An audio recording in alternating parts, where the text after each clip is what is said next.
Hello, Crusaders. I'm Dominic LoVallo. I'm a senior here, part of the class of 2015. Today I'm sitting down with one of our alumni. He's a graduate of 1973 from this establishment and has spent 19 years involved with the school, maybe a bit more. In that time, he was an admissions director, dean of students, and assistant principal. Now he serves as the acting principal at Akron High School. Please welcome back to Canisius High School, Mr. Joseph Lucenti. Thank you for driving down to join us. Thank you, Dominic. So, for about 2 decades, you were at the establishment. What memories do you have from Canisius? If you have 3 days, I could probably share them all with you. It's interesting. I often tell people that I spent all but 5 years of my adult life from the age of 14 until I left when I was 42. Those 5 years were obviously 4 years of college and my one-year grad school for my first master's. So every other day of my life during that period of time was spent in this building. And to say that it's not a part of me would be a gross understatement of the truth. So whether it's the physical plant or the philosophy or the memories or the tradition or anything that I think is who I am clearly was formed here, not just as a student, but obviously as an adult as well. I mean, just yesterday you told me this is like a homecoming for you. Absolutely. There have been many things over the years that you hear from people, and a couple of tributes that were written. The '98 yearbook, I was humbled by its dedication, and it talks about blue and gold running through my veins, and to this day it's true. It still does. I wear the orange and black of Akron, and I wear it with pride. Akron's a great school, it's a great community, but in my heart and in my veins is that blue and gold, and I think it's not just a personal or an educational thing.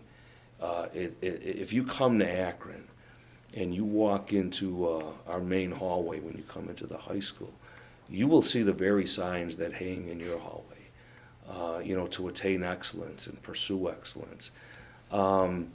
Except they're in orange and black instead of blue and gold.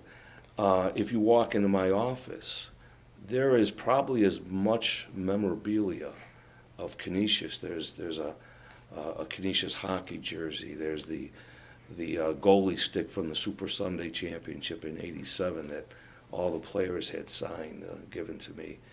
There are plaques from various things that came from my years at Canisius.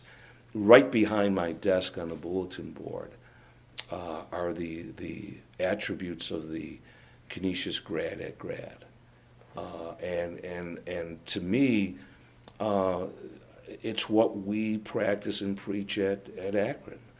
So it's not just about beating Joes or things of that nature. It's so ingrained into who I am that it's alive every day in what I do, and I'm fortunate and blessed to have that. Upon graduating from Canisius, did you know right away that you want to pursue education, or was there another field that was in your mindset? I laugh at that because I've told students for years, I think the worst thing you can ask a high school student is, what do you want to do for the rest of your life?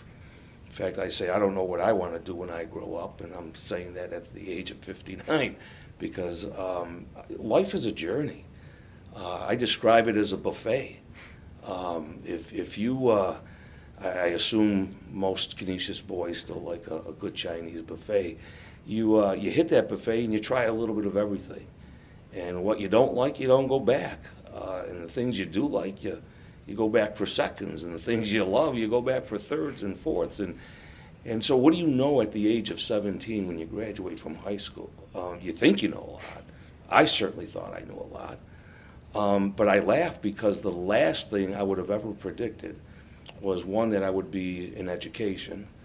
And if I were in education, that I would be in a public school, because clearly, having been part of a Catholic and private school background, I thought public schools were nothing but the last bastions of barbarism. I mean, what happens good in a public school. And so that in itself has changed for me by my experience. I left Canisius, I think, like anyone else, with dreams of maybe trying to fulfill what my parents wanted. It wasn't that they put pressure on me. I was the oldest in my family.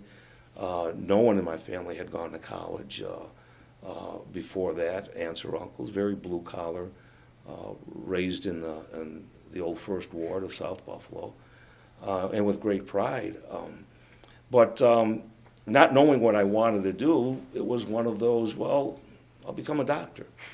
Prestigious, make good money, make my mother and father proud. I hated pre-med. I hated it. I started out at UB, and again, I left Canisius, and I remember going to UB and thinking to myself, this is going to be great. And I remember walking, this is fall of 1973, I walk into an English class, and there's about 20, 25 students, and we're just milling around. And in the back talking with us is this one guy, and he looked a little older than the rest of us, but he had hair down to his butt, he had a cowboy hat on, jeans, tank top. And again, this is 1973. And the class was supposed to start at 11, and all of a sudden, this guy stands up, walks to the front of the class, and starts teaching.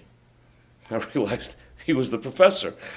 And he looked like a bum, quite frankly, but it was the 70s. And it was very different from what I had just experienced 4 years prior to that.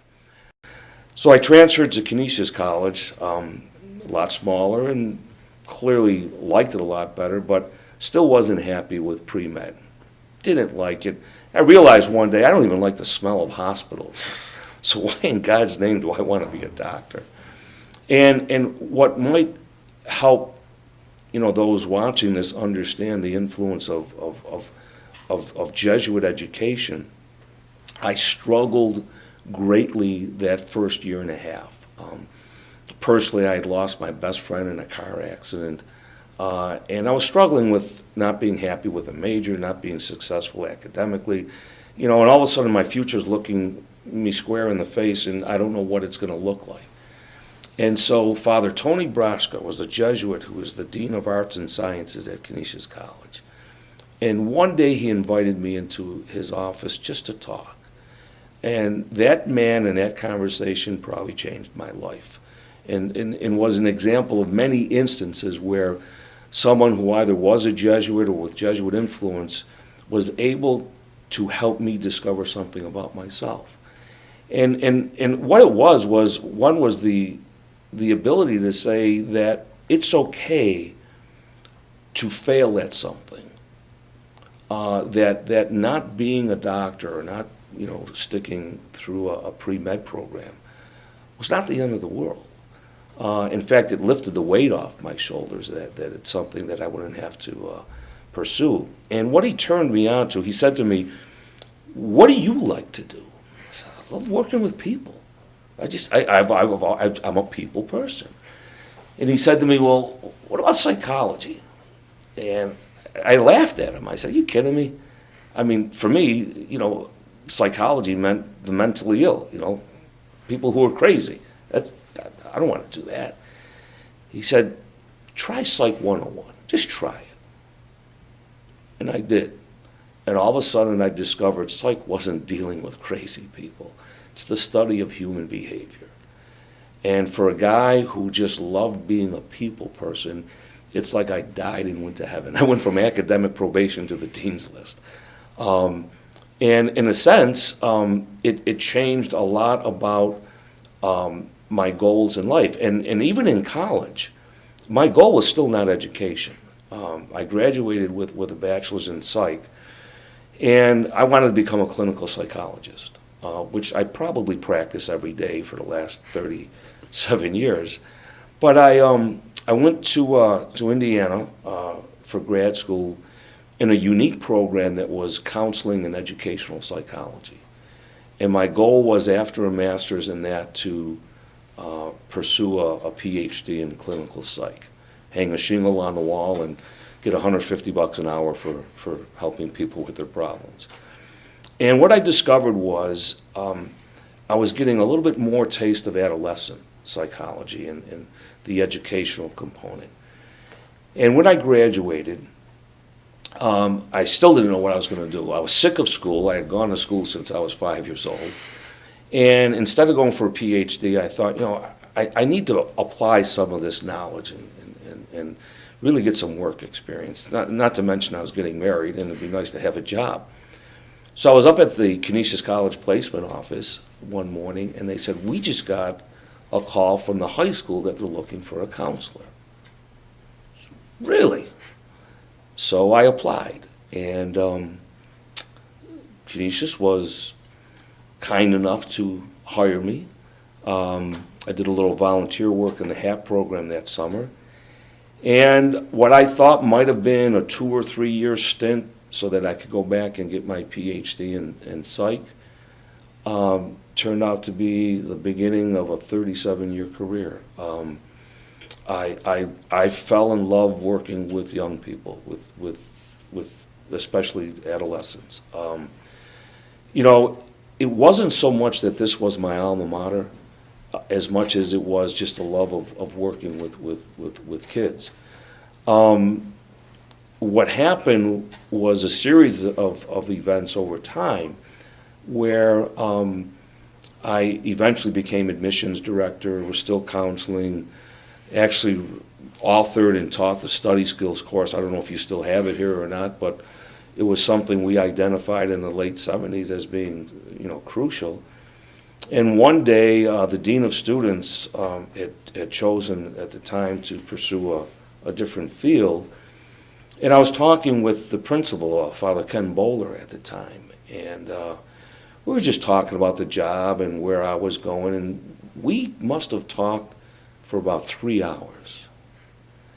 And at the end of the conversation, he said to me, I think we just had an interview for the dean's job, and I'd like to offer it to you. And I was astounded. And I accepted it. And I loved that job. I was dean of students for 9 years. We'll probably get into some of the stories in a little bit. But I loved it because there were 2 people who had formed me when it came to discipline. One was my father, to me still the greatest teacher I ever had. And the other was Father John Sturm, who's beyond legendary. Tim Russer certainly put Father Sturm on the map, but he didn't have to because he was my prefect of discipline, is what we called it back then. And I remember the day it was announced that I was dean of students. It was graduation day of 1985. And it was Father Sturm's golden jubilee of graduating from Canisius himself. And I had known him for years, not only in education, but he was doing marriage encounter and engaged encounter retreats. And when he was on stage, that graduation, I remember sitting there, breaking out into a sweat, thinking to myself, oh my God, I'm Father Sturm. And immediately began doubting myself. There's no way I can do this. And after graduation, he and I talked a little, and he gave me great advice. He said, don't you dare ever try to be me. You be yourself. In fact, he said to me, my time is gone. A Father Sturm could not do the things that need to be done today. And I'll never forget that advice because it's something that I've applied in the 30-something years since, that as educators, we have to change. We have to evolve. Often I will liken to my teachers at Akron that the role I see for all of us is really the story in Scripture of the Good Shepherd. It's the 99. I mean, the 99 you don't worry about. Our job is to go find that one lost sheep. And so whether you're a teacher, a principal, a counselor, a dean of student, it's about what do I do to reach this kid? And sometimes it's a kick in the ass, and sometimes it's a shoulder to cry And it's just knowing, building those relationships with kids and with others that gives you that knowledge of what is it that they need, that you're going to help them. And that became such a pivotal part of what I did and actually what I still do. Even though the titles have changed, the discipline's always there. But I love the Dean of Students job because with all the stories that people have told or heard, the one thing I'll say with great pride is I came up with some bizarre applications of Jug, but everything I did was always to help a kid. It was always about what can I do to help you learn to become better, to become a better human being. And that carried through the years as the assistant principal here and the last 18 years at Akron. So that's probably kind of a long-winded answer to your question. I warned you about that. Don't ask me to talk. You'll be here for a long time. So you did talk about being Dean of Students. Can you tell us about some of the out there strange ways of Jug that you might have given? I think it goes back to what I said a few minutes ago. You wanted to do things where the punishment fit the crime. And sometimes Jug was appropriate, sometimes it wasn't. For example, I can remember once one of the first snowfalls of a given year, and the buses are all in the lot. I don't know where they pull in now, but they used to come right through here and exit out to the Cleveland driveway. And of course, I get a call from the switchboard, there's a snowball war going on. So I get out there and I see one kid just ready to rip, and I'm like, come here. And you've got like 17 buses, probably 300 kids out there. And I said, make a snowball. Big one, bigger than that, the size of a basketball. I said, now put it down in your pants. He looked at it. I said, put it down in your pants. And he did. Everyone laughed. I said, get back on the bus. No Jug, no calls from mom or dad, no calls from lawyers, no ACLU calling me. And everyone got it. Snowball fight was over. Everyone got the message. There were times when the application of Jug was unique. I can't remember the year, it would have been early 90s.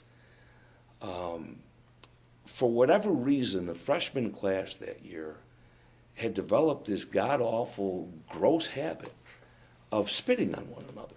Literally, just, they'd spit, on another person. And it was almost, becoming contagious to the point that I got all the freshmen down in the yard for an assembly, and I ripped a new one into them. And I said, God help the next person that does this. So, I drew the line, and within 2 days, I get a referral from a teacher that so-and-so spit on someone. So I got him down. And I said, you got Jug for a month. And Jug back then was you clean the school. And we would meet in 1W1. I don't know if they still do or not, but that was the Jug Room. And I'd listen to those who were trying to get out of Jug for excuses or whatever, which is probably another story in and of itself.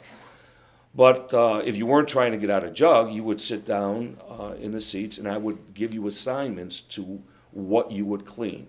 We had, this side of the building on this floor, these people would sweep, these people would wash boards, whatever. It was a pretty organized, list. And when it came time for the assignment for this particular young man, I said to him, Sean, go in the closet and get a bucket. And he did. I said, for the next month, every day for Jug, you're going to sit in that chair with that bucket and you're going to spit in it.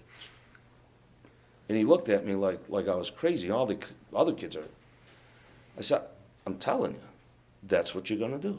But I said, no, you're going to spit in the bucket for a month. And I remember after 3 days, it wasn't a joke anymore to him. There's only so much saliva that comes out of the human mouth in a period of time. And I remember his mother calling me and saying, this is ridiculous. How can you expect anyone to spit like that? He'll never spit again. I said, exactly. And to this day, I happened to see him a few years ago. It's a great memory. It's a great story. And it's kids like him who are now in their late 30s, early 40s, who say thank you. Because, you know, you kicked my butt and you did it for a good reason, and it helped me become the man I am. So there are things like that that you can do to be creative. Let the punishment fit the crime. I just thought that if you're going to do something like that, spit in the bucket, see if you like it. And the message to the freshman class was delivered. There was never a spitting incident from him or anyone else again. And I think a lot of times it's a good way of judging the effectiveness of something. I think Einstein said insanity is defined if you keep doing the same thing, expect a different result. And it goes back to what I said earlier, that we're looking for what's that way that's going to reach that kid and change that behavior that you don't want, that's detrimental. But that's a couple examples of things like that.